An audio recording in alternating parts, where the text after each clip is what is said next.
The first one showed up in the junk drawer. Not hidden, not tucked away, just sitting on top of the takeout menus and dead batteries and twist ties like it had always been there. A photograph, glossy, slightly curled at the edges, the kind of print you'd get from a 1-hour photo place in the 90s. It was a picture of my family at the beach. My mom, my sister Claire, me. I was maybe 10 or 11. Claire looked about 7. We were standing in front of one of those rental cabins with the peeling blue paint and the plastic chairs on the porch. My mom had her arms around both of us. We were all squinting in the sun.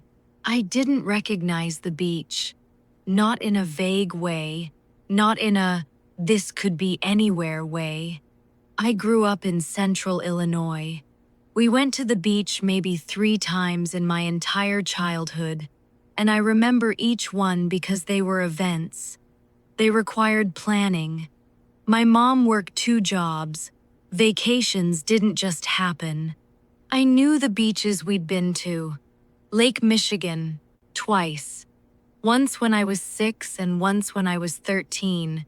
And Myrtle Beach, the summer before Claire started high school, which was the only real vacation we ever took. This wasn't any of those beaches. The cabin behind us had mountains in the background. Not big mountains. Foothills, maybe. The light was different. Warmer. Later in the day. And we were wearing clothes I didn't recognize. I had on a red swimsuit with a white stripe. Claire was in a yellow sundress. I don't own a red swimsuit. I've never owned a red swimsuit. I turned the photo over. On the back, in my mom's handwriting, it said, Oceanside, 2003. We never went to Oceanside. I stood in my kitchen holding the photo and felt that very specific confusion that comes when something looks real and feels wrong at the same time. Like the moment before you realize a word is misspelled. You can see it. You know something is off, but the letters are all familiar. I texted Claire, sent her a picture of the photo, said, "Do you remember this?" She didn't reply for about an hour. Normal. She works nights at a hospital in St. Louis and keeps her phone on silent during shifts. When she did reply, she just said, "Lol, yeah, the Oceanside trip." Why? I stared at the text. I called her. She didn't pick up. I texted back, "What Oceanside trip?" She replied, "The one in the photo? We went with Mom when I was like 7. Are you okay?" I wasn't sure how to answer that. I looked at the photo again. My mom's handwriting on the back. Claire's matter-of-fact response. A trip to Oceanside in 2003 that my sister apparently remembered and I apparently didn't. I could have left it there. People forget things. Childhood is full of gaps. Maybe I'd blocked it out. Maybe I was sick that trip and my brain filed it under not important. There are a dozen reasonable explanations for not remembering a family vacation from 20 years ago. But the swimsuit bothered me. Not the swimsuit itself, the specificity of it. I was looking at myself in a red swimsuit with a white stripe. I could see my own face, my own body, my own arms around my sister, and I had no memory of wearing that swimsuit, no memory of owning it, no memory of choosing it or putting it on or taking it off. It was like looking at a photo of a stranger who happened to look exactly like me. I put the photo on the fridge with a magnet, one of those flat promotional magnets from a pizza place. I thought if I looked at it enough, maybe the memory would surface, like shaking a snow globe. Sometimes things settle if you just wait. I went to bed. Miso, my cat, was already on the pillow. She's a gray and white short hair who takes up more space than physics should allow. I moved her over. She made a sound that was not quite a meow and not quite a complaint, more like a record of her objection. I lay there and thought about Oceanside, tried to imagine the drive, my mom behind the wheel, Claire in the back seat, the smell of the car, the kind of road snacks we would have bought. Nothing, not even fragments, just the photo, a flat rectangle of evidence for something I didn't experience. Eventually, I fell asleep. The second photo appeared 3 days later. This time, it was in a shoebox in my closet. A shoebox I'd been using to store old receipts and tax documents I kept telling myself I'd organize. I was looking for a specific receipt, a vet bill for Miso's dental cleaning, because I needed it for my records. The photo was sitting on top of the papers. Same glossy finish, same era. This one showed my mom and a man I didn't recognize sitting at a restaurant table. They were both smiling. The man had his arm around my mom. He was maybe 40, thinning hair, a wide, comfortable face. He looked relaxed. My mom looked relaxed. They were both holding wine glasses. On the back, in my mom's handwriting, Rick and me, anniversary dinner, 2001. My mom's name is Diane. She's never been married. She dated, sure, a few guys over the years, but no one named Rick, and definitely no one she'd call an anniversary with. I know this because I know her life. Not in the way kids think they know their parents. I mean, I actually know. When she got sick a few years ago, I spent 6 months managing her finances and medical paperwork. I've seen her tax returns going back to 1998. I've seen her lease agreements, her insurance forms, her bank statements. There is no Rick anywhere in the documentation of my mother's life. But there he was, arm around her, wine glass, anniversary. I put the photo next to the first one on the fridge. I didn't call Claire this time. I called my mom. She picked up on the second ring. She always does.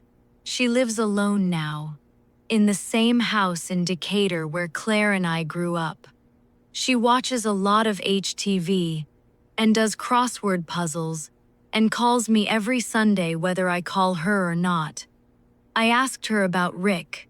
She laughed, not nervously, warmly. She said, "Oh, Rick, what made you think of him?" I said I found a photo. She said, "Which one?" I described it, the restaurant, the wine, the anniversary. She said yes, that was their 3rd anniversary. They went to a place in Springfield called Augie's. She said the bread there was incredible. I asked her who Rick was. She went quiet for a second. Then she said, "He was my husband, sweetheart. You know that." I sat down. My mom has never been married.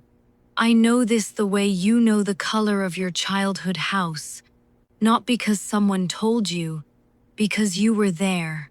I said, "Mom, you've never been married." She laughed again, different this time. Confused, she said, "We were married for 4 years. He was a good man. It just didn't work out." I asked when. She said 1999 to 2003. I asked her to describe him. She described the man in the photo exactly. Thinning hair, wide face, worked at a lumber supply company, liked fishing, cooked a good brisket, was bad at remembering birthdays but always made up for it. She talked about him for 15 minutes, casually, like she was talking about the weather, like Rick was a known quantity, a settled fact. I didn't argue with her. I said I'd found the photo while cleaning, and it just caught my eye. She said she was glad I'd found it. She said she didn't have many photos from those years. I got off the phone and sat at my kitchen table for a long time. Either my mother was experiencing some kind of confabulation, constructing a detailed false memory complete with a husband who never existed, or I was missing 4 years of my own family's history. I chose the easier explanation first. I called Claire. She picked up this time. She was on break.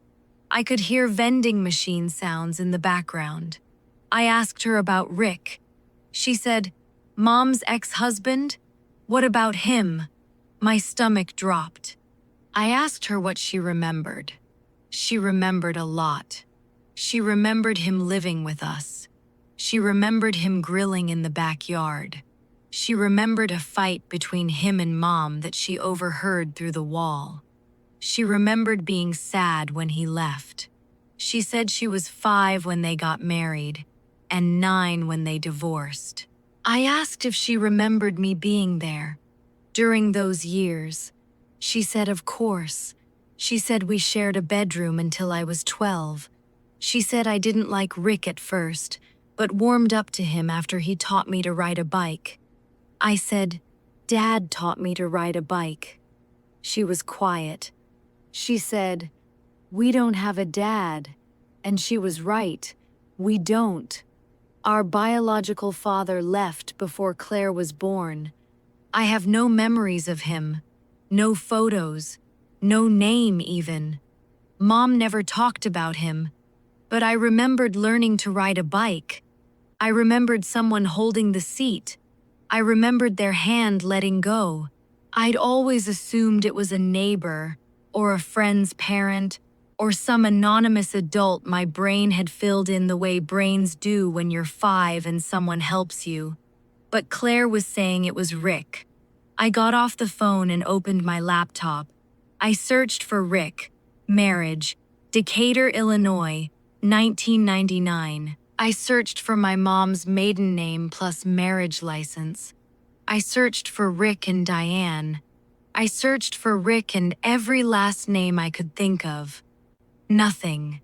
No marriage record, no divorce filing, no property deed, no shared lease, nothing in any database I could access. And I'd spent 6 months inside my mother's paperwork. If she'd been married for 4 years, there would be something. A tax return filed jointly, a name change form, insurance paperwork, something. There was nothing. But Claire remembered him, and my mom remembered him, and there were now 2 photographs on my fridge documenting a history I had no record of and no memory of.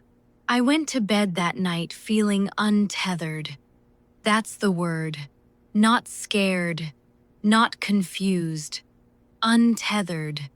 Like someone had cut a rope I didn't know I was attached to, and now I was floating half an inch above my own life, looking down at it, and everything was where I left it, but the distance was wrong. Miso slept on my chest. I let her. The weight helped. Over the next 2 weeks, 3 more photos appeared. Not in the same place, not in any predictable pattern. They just showed up, in places I'd already looked, in places I used every day. The 3rd photo was inside a book on my nightstand, a novel I was halfway through. I'd left it open, face down, on the chapter I'd stopped at. When I picked it up to read, the photo slid out from between the pages. It showed me and Claire in a backyard. Not our backyard. A different backyard. Bigger, with a swing set, and a garden, and a dog I didn't recognize. A golden retriever, mid-run, blurred slightly by motion. Claire was chasing it. I was sitting on the steps of a back porch, watching. On the back, the girls and Biscuit, summer 2002. We never had a dog. Mom was allergic. That was a fact of our childhood. No dogs. Not even in the discussion. The fourth photo was in my car, on the passenger seat. I found it when I got in to drive to work on a Wednesday morning. It showed my mom standing in front of a house. Not our house, a different house. Pale yellow siding, a porch with a wooden railing, a mailbox with the number 414 on it. She was holding a set of keys and smiling like someone had just handed her something she'd waited a long time for. On the back, moving day, 414 Elm, November 2000. We lived at 7 Birch Lane. That was the house, the only house. From the time I was born until I left for college. I grew up at 7 Birch Lane. Claire grew up at 7 Birch Lane. There was no other house, but there was my mom, holding keys, in front of a yellow house on Elm Street, beaming. The fifth photo was in the medicine cabinet, behind the ibuprofen. I'd reached for it during a headache, and my hand touched the photo first. Christmas morning. A living room I'd never seen. A tree in the corner, overdone with tinsel, the way my mom always did it. Presents on the floor. Claire in pajamas, me in pajamas, and Rick, sitting on the couch, holding a coffee mug, watching us open gifts. He was wearing a bathrobe. He looked like he belonged there, on the back. Christmas 2002. I put all 5 photos on the kitchen table and sat across from them like they were witnesses in an interrogation.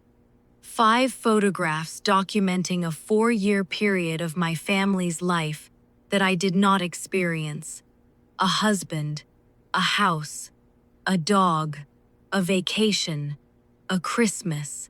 All of them written in my mother's handwriting. All of them remembered by my mother and my sister. None of them existing in any public or private record I could find. And all of them showing me, in them, present, participating, smiling sometimes. A version of me who lived a life I never lived. I started with the house. 414 Elm. I searched property records in Decatur. Found a 414 Elm Street. It existed.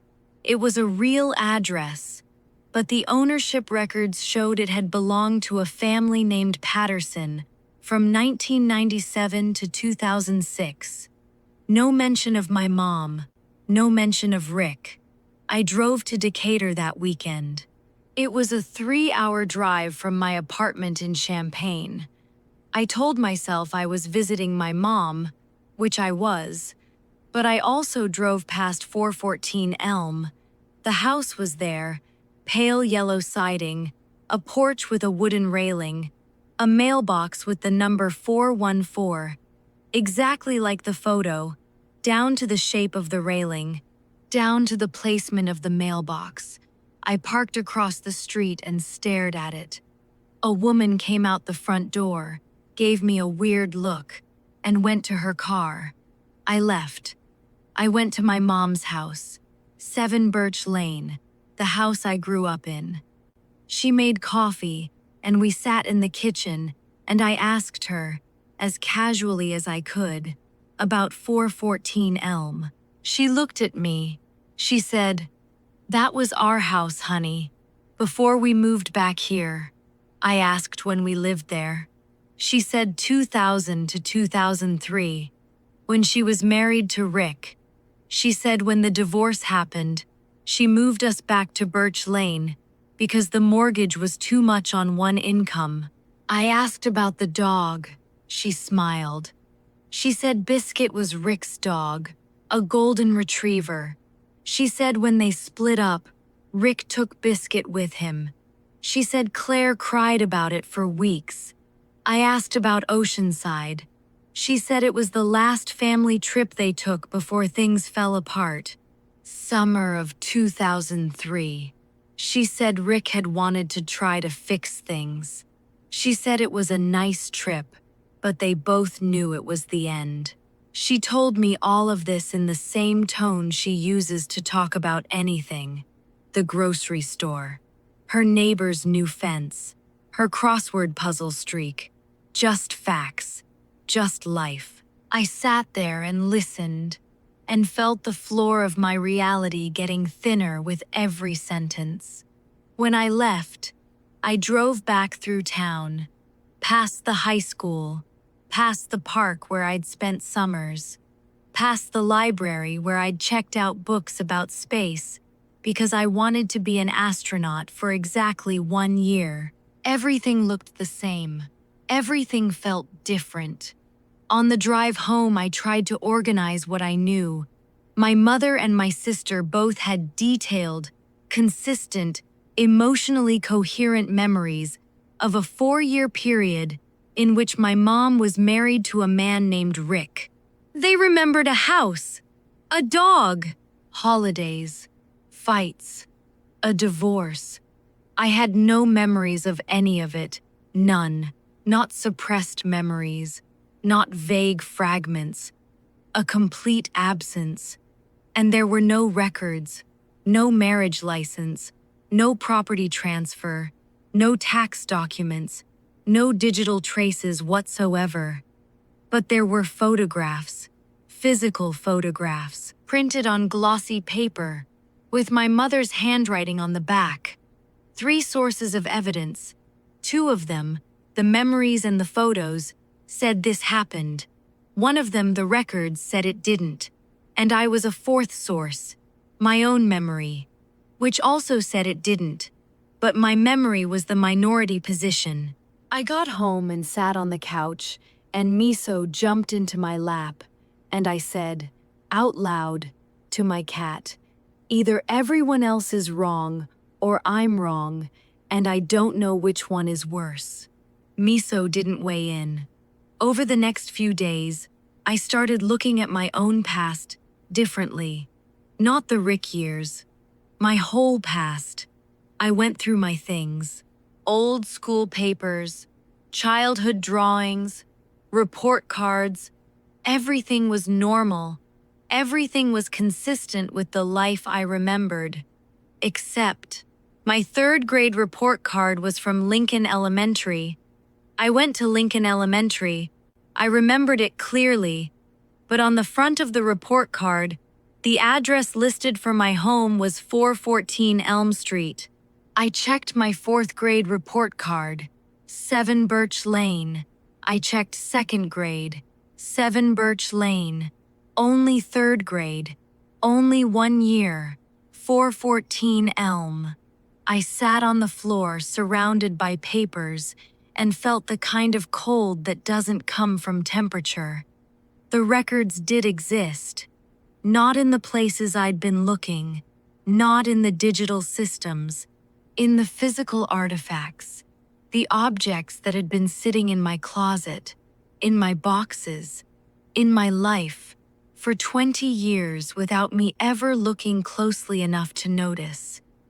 I went through everything, every piece of paper from my childhood that my mom had saved and I'd eventually inherited in a plastic tub when I moved out. I found more. A school picture from what must have been 3rd grade, taken in front of a backdrop I didn't remember. My hair was different, shorter. I had bangs. I never had bangs. A birthday card signed, "Happy birthday, kiddo. Love, Rick." The handwriting was large and slightly clumsy. The kind of handwriting that belongs to a man who doesn't write often. A crayon drawing on construction paper. My name in the corner in wobbly kid letters. The drawing showed a house, a family, 4 people, a dog, a son, 4 people. Every other family drawing I'd made as a kid showed 3. Mom, me, Claire, sometimes a cat, because I always wanted a cat and didn't get one until I was 26. But this one had 4 people, and a dog. I held the drawing and looked at the 4th figure, taller than the others, standing next to my mom. He had brown hair drawn in straight lines and a smile that took up most of his face. I made this. My hand, my crayons, my construction paper. At some point in my childhood, I drew a picture of a family that included a man and a dog, and I don't remember doing it. I put everything back in the tub. I closed the lid. I sat on the floor and cried. Not because I was scared, because I was starting to believe it, and believing it meant something had happened to me that I couldn't explain. Either I'd lived 4 years that I had no memory of, or the entire physical record of my childhood had been altered to include events that never happened, and both of those options were impossible, and one of them had to be true. I called in sick to work the next day. I sat at my kitchen table with the 5 photos and the report card and the birthday card and the drawing, and I looked at them, and I tried to feel something about them. Not think, feel. I picked up the Christmas photo, me and Claire in pajamas, Rick on the couch. I looked at my own face. I was maybe 9. My hair was in a ponytail. I was holding a wrapped gift. I was mid-laugh. I stared at that laugh, at the specific way my face looked in the middle of laughing. The scrunched eyes, the open mouth, the way my shoulders were up near my ears, the way they always go when I'm laughing hard. That was real joy on my face. Whatever was happening in that photograph, the version of me inside it was happy, genuinely happy, not posing, not performing, happy in the way that only kids are, with the whole body, with no self-consciousness. I put the photo down. I started noticing things in my apartment. Not new photos, something else. Absences that I'd never registered before. The bookshelf in my living room had a gap. Not a big one, a few inches between 2 books, where another book or an object had clearly been. The books on either side were leaning slightly inward, the way they do when something that was propping them up has been removed. I'd never noticed it before. Or I had, and I just never thought about it. I looked more carefully around the apartment. There were other gaps. A hook on the wall by the door with nothing on it. I didn't remember hanging the hook. A drawer in the kitchen that had a divider for an object that wasn't there. A specific shape, rectangular, like a small frame. My apartment had the ghost shapes of things that used to be present. Objects that had been removed so cleanly that I'd never noticed their absence. Or objects that had never existed in this version of events but left impressions anyway. The next photo appeared on a Sunday. I'd been doing laundry. I opened the dryer and it was sitting on top of the warm clothes, glossy side up. It showed a man standing next to a pickup truck in a driveway. The driveway of 414 Elm. The man was Rick. He was holding a fishing rod and wearing a hat that said Bass Pro on it. He was smiling at the camera, but not at the camera exactly. At whoever was taking the photo, like they'd said something funny right before the shutter clicked. On the back, Rick, Saturday morning. I told him he looked ridiculous. He said that was the point. My mom's handwriting. Playful. The handwriting of someone in love, or at least in like. Someone who thought a moment was worth preserving. I sat on my laundry room floor and held the photo and looked at Rick's face. He looked kind. That's what bothered me. He didn't look sinister. He didn't look like a man who shouldn't exist. He looked like a guy who went fishing on Saturday mornings and wore dumb hats on purpose and loved his wife enough to make her laugh while she held a camera. He looked like a stepdad, a good one, and I was supposed to have known him. I was supposed to have lived in his house and eaten his brisket and played with his dog and opened presents while he sat on the couch in his bathrobe on Christmas morning. But I didn't. My childhood had a 4-year hole in it shaped like a man, and everyone could see the hole except me. I started researching differently. Not records, people. I went to the Decatur Public Library. They had yearbooks from local schools. I found the Lincoln Elementary yearbooks for 2000 through 2003. In the 2001-2002 yearbook, 3rd grade, there was a class photo, Mrs. Henderson's class. I found myself, 2nd row, 3rd from the left, short hair, bangs, bangs. I looked at the girl in the yearbook photo, and she was me, and she wasn't me. She had my face, my eyes, my freckles, but she was the version from the school picture I'd found, the one with the hair I didn't remember having. I looked at the other students. I didn't recognize any of them, not one. My 3rd grade friends, the kids I sat next to every day for an entire school year, gone. Not a single name or face. But I remembered 3rd grade, didn't I? I reached for it. Mrs. Henderson. Yes, I remembered a Mrs. Henderson.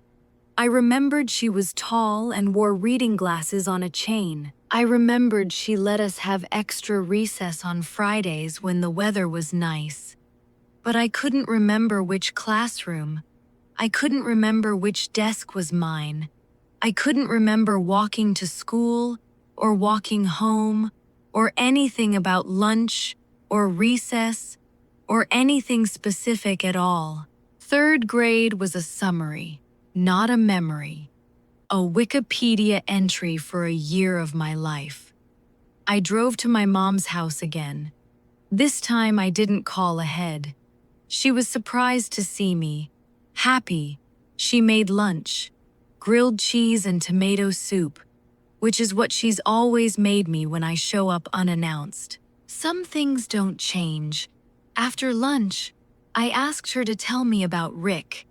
Not the facts, the story, how they met, what it was like. She settled into the couch and talked for almost an hour. They met at a hardware store. She was buying a smoke detector. He was buying a doorknob. He made a joke about her smoke detector that she said was terrible, but she laughed anyway. He asked for her number. She said no. He came back to the hardware store the next Saturday at the same time, and she was there again, buying batteries. He said it was fate. She said it was a coincidence. He said he'd take either one. They dated for a year. He was patient with her. She had trust issues. She'd been hurt before. By our father. By the absence of him. Rick never pushed. He showed up. He cooked dinner. He fixed the faucet.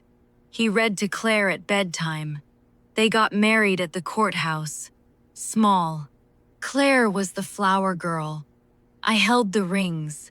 They moved into the yellow house on Elm. He painted the porch himself. He built the swing set in the backyard from a kit, and it took him 3 weekends, and he was so proud of it. The dog, Biscuit, was already his. He'd had Biscuit since the dog was a puppy. Claire loved that dog more than anything. The first 2 years were good. The 3rd year was harder. He drank more. Not a lot more, but enough that she noticed. They argued, not loudly, but consistently, about money, about time, about the way he'd go quiet for days and she couldn't reach him. The 4th year he left. Not dramatically. He packed his truck on a Tuesday while we were at school. When we came home, half the closets were empty. Biscuit was gone. The swing set stayed. My mom cried. Not then. Later. At night. She thought we couldn't hear. We could. She moved us back to Birch Lane. She returned to the life she'd had before him. She managed. She always managed. I listened to all of this. Every detail, every inflection. It was the most complete, emotionally coherent story I'd ever heard my mother tell. It had the weight of something lived, the specific texture of real experience, the kind of detail that can't be fabricated because it's too small to bother making up. A doorknob at a hardware store, a swing set kit that took 3 weekends. She was telling the truth, her truth, but it wasn't mine. I drove home that night and felt something I've only felt once or twice in my life, the feeling of not being able to trust the ground you're standing on. Not metaphorically, literally, like the floor might give way, not because it's broken, because you're not sure it was ever there. The photos kept coming. One showed up inside my pillowcase when I changed the sheets. A photo of Claire and me in the back seat of a car, asleep. I was leaning against the window. Claire was leaning against me. In the front seat, barely visible, a man's arm on the steering wheel. On the back, driving home from Oceanside, they slept the whole way. Another one appeared inside a kitchen cabinet, behind the mugs. A photo of a golden retriever lying on a rug in a living room I didn't recognize. The dog's chin was resting on a stuffed animal, a blue elephant. On the back, Biscuit and his baby. Each photo was small, domestic, the kind of thing that fills a shoebox in a closet. Not milestone photos, not posed portraits, just the in-between moments, the Tuesday afternoons, the Saturday mornings, the falling asleep in the car drives. The photos were building a life, assembling it one moment at a time, like someone was feeding me evidence at a pace designed to be overwhelming, but not all at once. Slow enough that each one had time to settle before the next arrived. I tried an experiment. I put a notebook on my kitchen counter. Every time a photo appeared, I wrote down where I found it, what it showed, and what was written on the back. I wanted to see if there was a pattern, a logic. The first thing I noticed was that they never appeared while I was looking. Not once. I could stand in my kitchen for an hour and nothing would change. But the moment I left and came back, there'd be a photo somewhere I'd already been. On the counter, inside a drawer I'd just closed, tucked into the pages of a magazine I'd been reading 5 minutes earlier. Whatever was placing them was patient, and present, and aware of where my attention was. That realization should have scared me more than it did. But by this point, fear wasn't the dominant feeling. Something else was. Grief, maybe, for a life I apparently had and lost, or never had, and was being told I should have. Either way, looking at Rick's face in those photos, at Claire's joy, at Biscuit mid-run, at my own child self laughing in a yellow house I didn't remember, what I felt most was loss. A loss I couldn't properly grieve because I didn't know what I was missing. 3 weeks in, I had 17 photos. The notebook helped.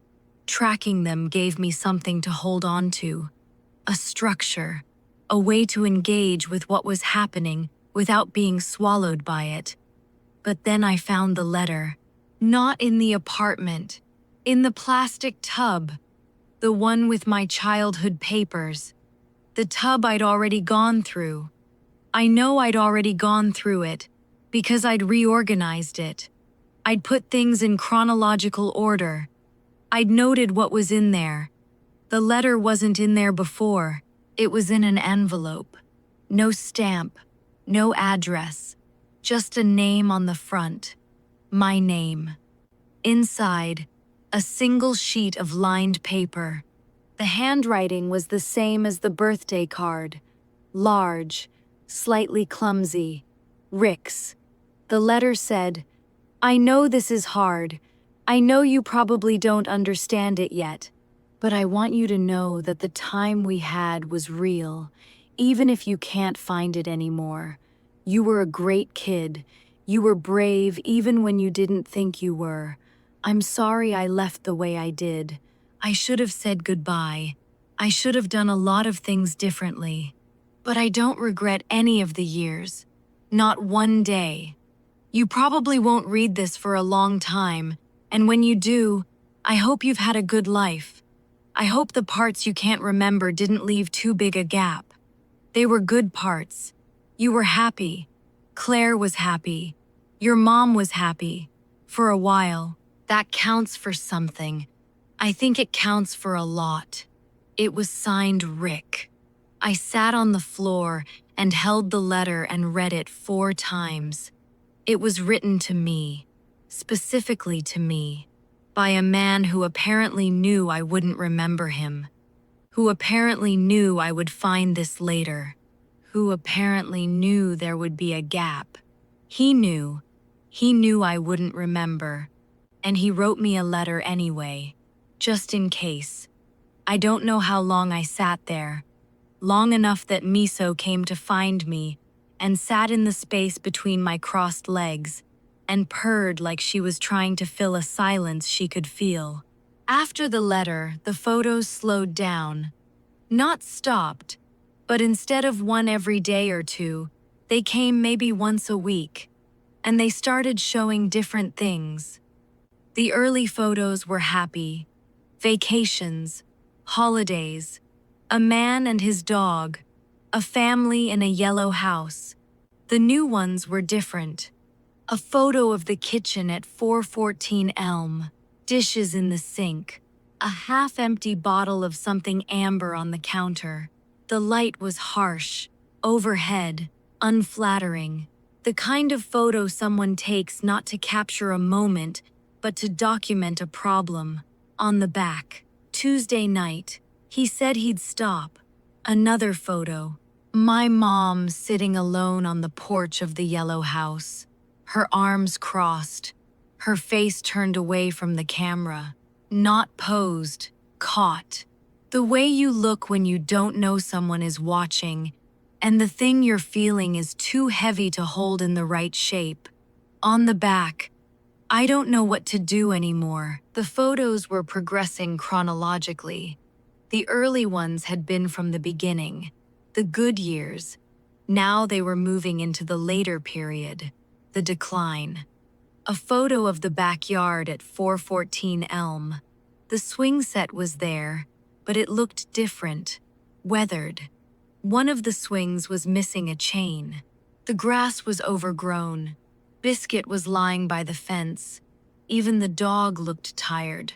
No writing on the back of that one.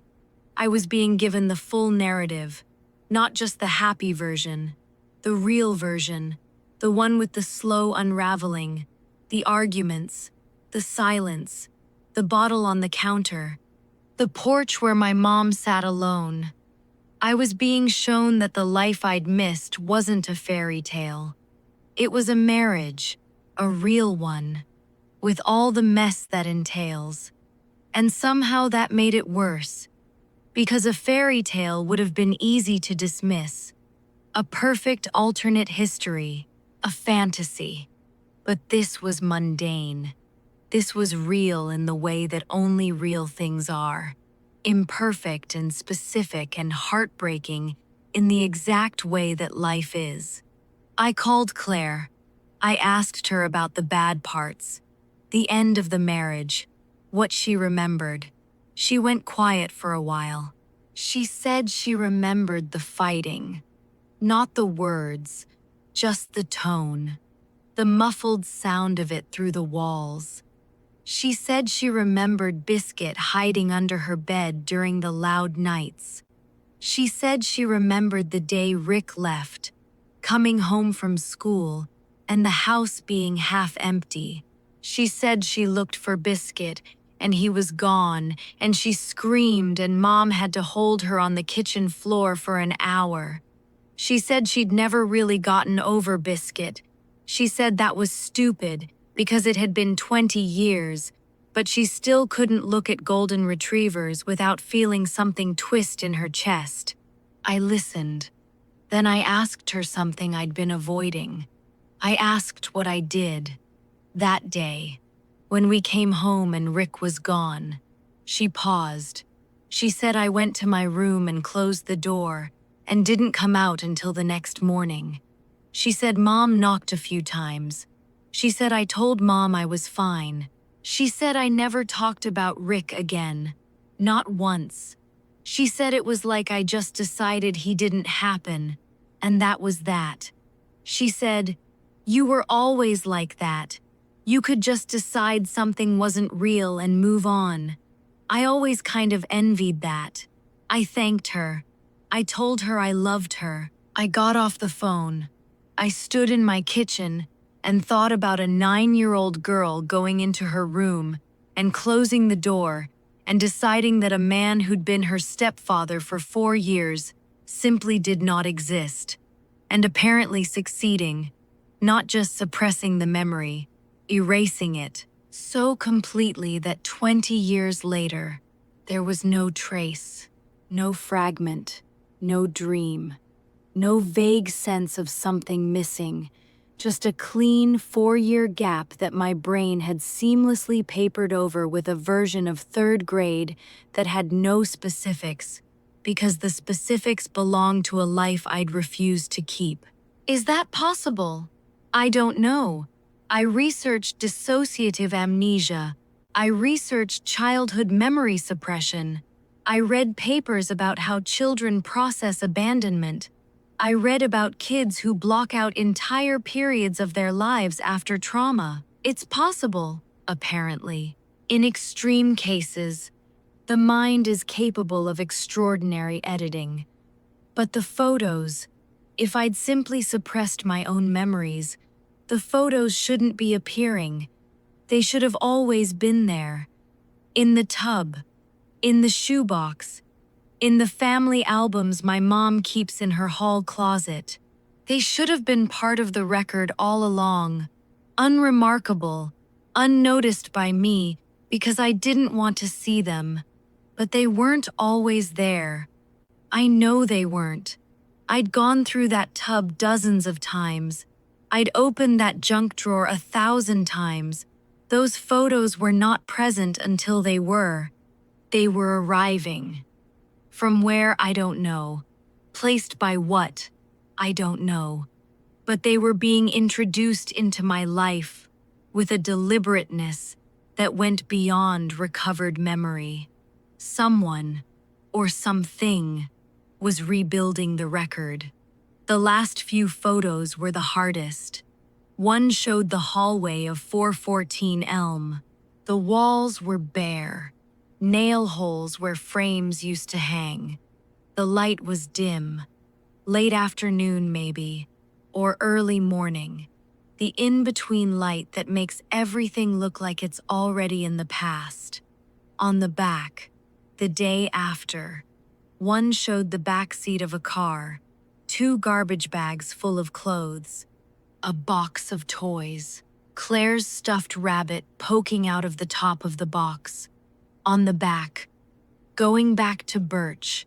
And the last one, the last photo appeared on my nightstand, right next to the lamp, like it had been placed there gently, deliberately, by someone who wanted me to see it first thing in the morning. It showed the porch of 414 Elm, the yellow house.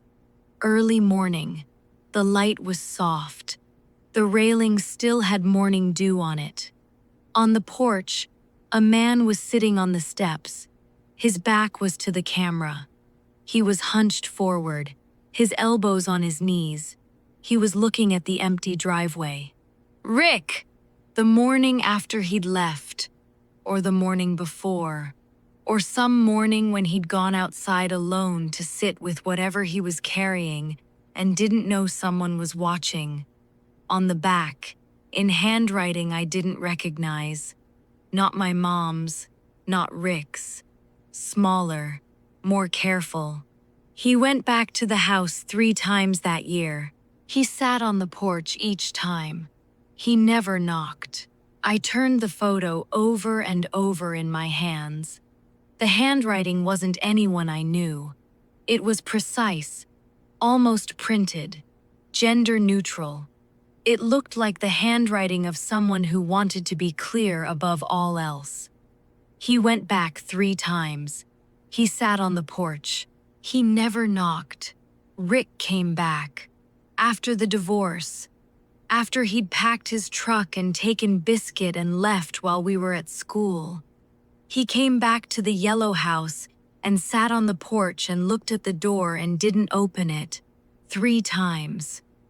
I put the photo down and stared at the ceiling. Something was happening that I couldn't explain with dissociation, or suppressed memory, or childhood trauma. The photos weren't just recovered artifacts. They were narrating. They were telling a story in sequence, with emotional structure, with rising and falling action, with a resolution that was devastating in its quietness. A man sat on a porch and didn't knock. That's not a recovered memory. That's a closing scene. After that last photo, nothing appeared for 2 weeks. I checked everywhere, every drawer, every cabinet, every page of every book. Nothing new. I started to think it was over. Then I found the album. It was under my bed. A photo album. The kind with the sticky pages and the clear plastic overlay. The kind that sticks to itself when you try to open it because no one has opened it in years. It was not under my bed before. I had cleaned under that bed the previous month. There was nothing under there except dust and a hair tie and one of Miso's toys. The album was thick, maybe 40 pages. Each page held 2 to 4 photos. I sat on the floor and opened it. It was all of them. Every photo I'd found, in order, plus dozens more I'd never seen, arranged chronologically. The hardware store, the first date, the wedding, small. At the courthouse, Claire in a white dress throwing flower petals. Me, solemn, holding 2 rings on a pillow. The yellow house, moving day. The porch, the backyard. Biscuit as a puppy. Biscuit full grown. Rick grilling. Mom gardening. Claire on the swing set. Me reading on the back steps. Birthdays, Christmases, school mornings. An ordinary life documented in an extraordinary amount of detail. And then the decline, the kitchen, the bottle, my mom alone on the porch, the arguments I couldn't hear but could feel through the composition of the photos, the angles getting lonelier, the lighting getting harsher, fewer smiles, more distance between bodies. And then the end, the empty hallway, the garbage bags, the going back to Birch, and then pages I hadn't seen. After the divorce photos, after the going back to Birch photos, a photo of me, just me, standing in the backyard of 7 Birch Lane. I was maybe 10. I was looking at the camera with an expression I can only describe as closed, like someone had pulled the shutters down behind my eyes and whatever was inside was not coming out. On the back, she won't talk about it. Another photo, Claire, sitting on the front steps of Birch Lane, holding the stuffed rabbit from the box. She was looking at something off camera, not smiling. Not crying, just waiting. The way kids wait when they've been told something will get better and they're trying to believe it. On the back, she keeps asking when Biscuit is coming home. And then, a photo I recognized. Me, in a classroom. 3rd grade, Mrs. Henderson's class. The same yearbook photo, but from a different angle. Not the class portrait. A candid. I was sitting at a desk, drawing something. My head was down. My bangs were in my face. On the back, she told her teacher she doesn't have a stepdad. The teacher called me. I closed the album. I sat on the floor for a long time. The 9-year-old me, the one who went to her room and closed the door and decided Rick didn't exist. She hadn't just suppressed it at home. She'd told her teacher.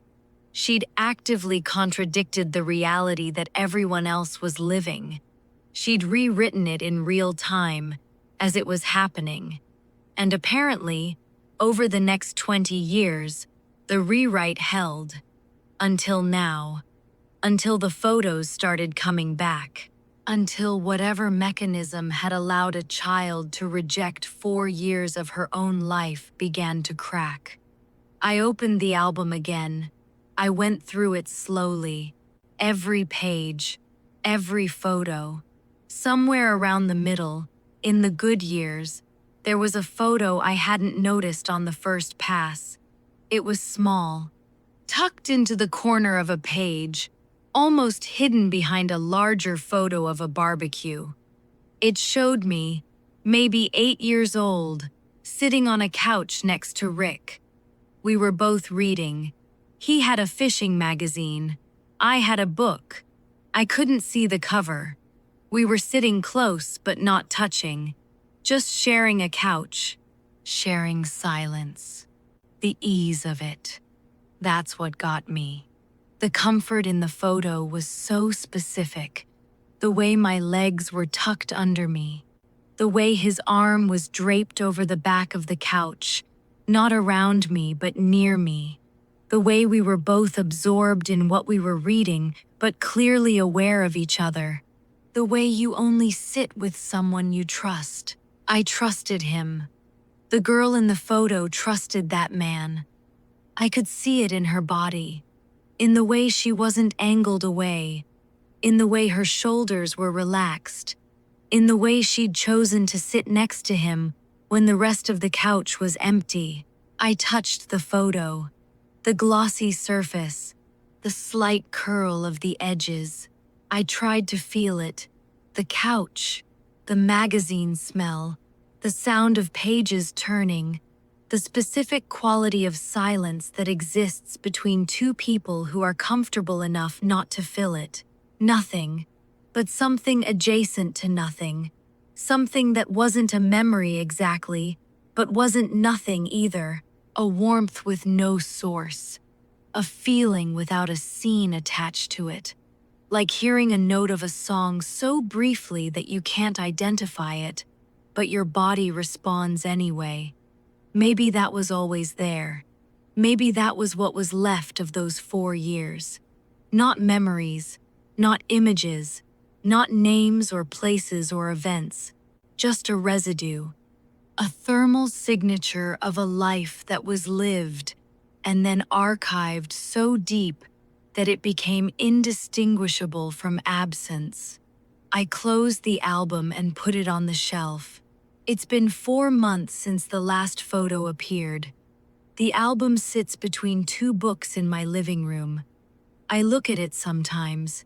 I don't open it every time. Some days I just notice it's there, and that's enough. I haven't told my mom about any of this. Not the photos appearing, not the letter, not the album. She already has her version of events. Her version is intact and complete, and she carries it the way you carry something heavy that you've held so long it just feels like part of your body. I don't want to disturb that. She lived it. She remembers it. She doesn't need me to confirm it. Claire and I talk about Rick sometimes now. Not a lot. Not deeply. She mentions him the way you mention anyone from the past. Casually, in passing, a reference point. She doesn't know that I still can't remember him. She thinks I've just made peace with it. Maybe I have. I don't know what peace looks like when the thing you're at peace with is the absence of something everyone else remembers. I still look at the photos. The one of us on the couch, reading. That's the one I come back to most. Sometimes I sit on my own couch with a book and miso next to me, and I try to arrange myself the way I'm arranged in that photo. Legs tucked under, shoulders relaxed. The specific geometry of comfort. And sometimes, for just a second, something flickers. Not a memory, not even a feeling, exactly. More like the shadow of a feeling.